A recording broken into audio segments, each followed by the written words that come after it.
asalaamaaleykum sama gars yi dal leen ak jàmm ci seen cours anglais yi ngeen xamante ni seen xarit Mouhamadou Ndam Jigéen moo leen koy may bis bu nekk.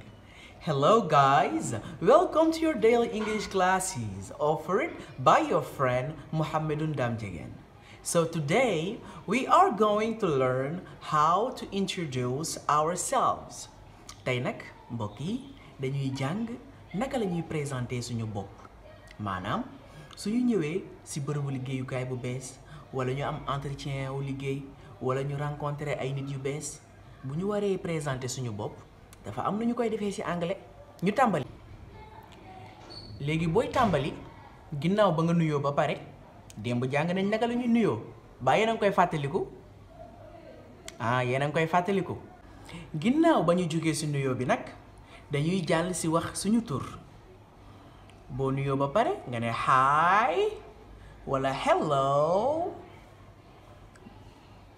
nga ni si misaal my name is Jogoy Sen wala nga ni I go by the name of Jogoy Sen wala nga ni I am Jogoy Sen ñett yooyu yëpp mën na tekki ni maa ngi tudd Jogoy Sen.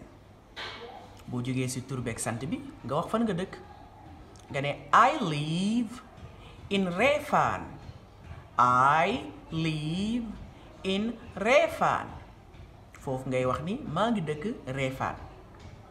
ba bëggee wax ñaata at nga am danga naan I am 36 years old ci misaal wala nga ne I am 36 ngay am foofu.